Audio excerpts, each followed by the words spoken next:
Hello everyone and welcome to STEM School.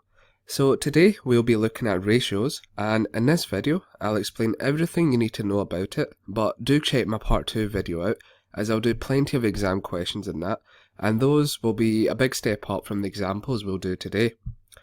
Alright, so first things first, what are ratios? So a ratio is a way to illustrate the relative size of one thing compared to another thing. So anything you can measure can be compared and expressed as a ratio. And ratios are normally written in the form of A:B. So you're just comparing A to B. And we can quickly visualize this with this diagram of making a cup of oranges. So we have orange concentrate and water in this mixture. As you can see, this cup is made up of 100 milliliters of orange concentrate and 300 milliliters of water. These are different volume sizes, hence this is just one of those things like recipes that would be useful to express as a ratio. This topic is actually closely linked to fractions, and just like fractions we can simplify ratios down. So the method to do this is to find the common factors for all the numbers involved in the ratio, and then whatever you multiply/divide one of the numbers by, you do the exact same to the other number, okay? So let's do an example. We have 14 to 35 and we want to simplify this, okay? So the first step is to find the common factor. So for 14 and 35, the common factor will be 7 because we can break 14 into 7 times 2 and we can break 35 into 7 times 5. So what we do here is 14 divided by 7, and then the other side we do divide by 7, 35 divided by 7. So 14 divided by 7 is 2, and 35 divided by 7 is 5, okay? And that's the final answer because we can't simplify that further. So let's do another example. We have 3 terms involved. We have 24, we've got 60, and then we have 12, okay? So what are the common factors? That's the first step. So the common factor for this will be 12 because we can break 12 into 12 times 1.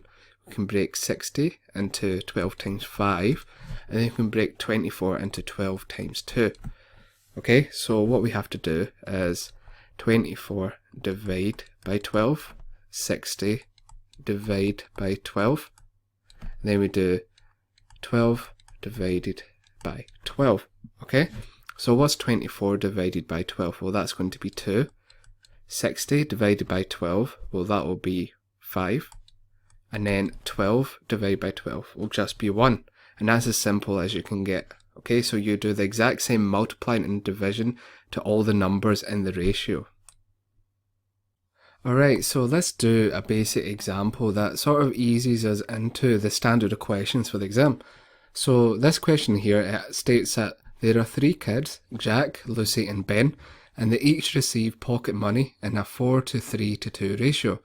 Now if Lucy gets £12, how much does Jack and Ben each get?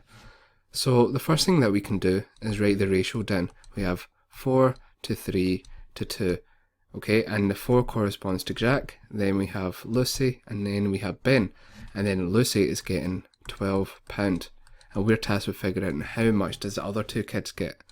So what we have to figure out here is how do we transform the 3 into the 12?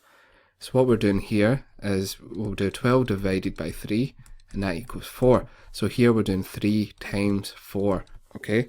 And when you do this multiplication to this part of the ratio, we have to do it to the other parts of the ratio.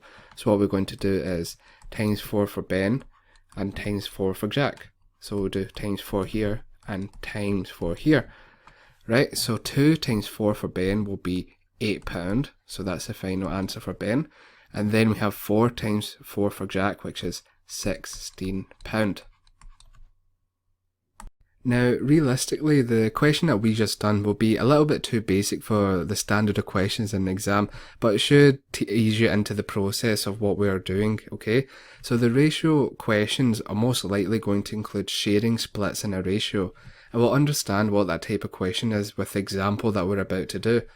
So the method to work this out is to add up the total number of parts you're sharing between. So you add up all the numbers in the ratio, Then the second step is to work out how much each part gets by dividing the total by the total number of parts. And lastly, you work out how much each part gets according to the ratio by multiplying. Okay, so let's dive into this question. We've got a boss and 2 of our employees are paid weekly in a 7:3:2 ratio. How much does the boss and each of our employees get paid if the wages balance for the week is 1,236? Okay, so the first thing that we can do is just write the ratio down. So we have 7, and then we have 3, and then we have 2. So the 7 is the boss, and then the 3 is employee 1, and then we have employee 2. So let's do the first step of this method. So we add up the total number of parts you're sharing between. So the ratio is 7:3:2, so we add 7 plus 3 plus 2, and that will get 12. Okay?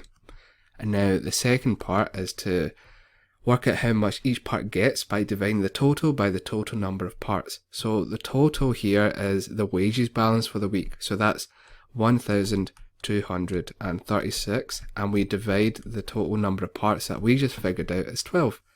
And when you calculate this, it will be £103.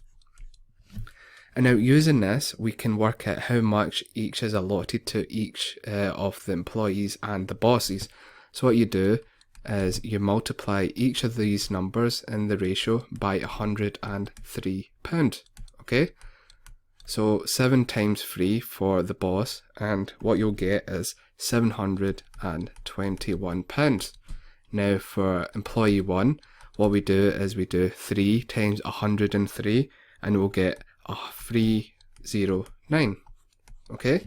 Then employee 2 will do 2 times 103, and when you calculate that, it will be £206. And we can check this if we're done this right by adding them up. So we do 721 plus 309 plus 206, and when we calculate that, we should get 1,236, which is the same. So this is a check. Okay guys, so that's everything for today. In my next video, we'll be doing some GCSE exam questions on ratios, so do check that out, as it will be beneficial to you. And if this video has helped you, then please do like and subscribe, and I'll see you in the next video.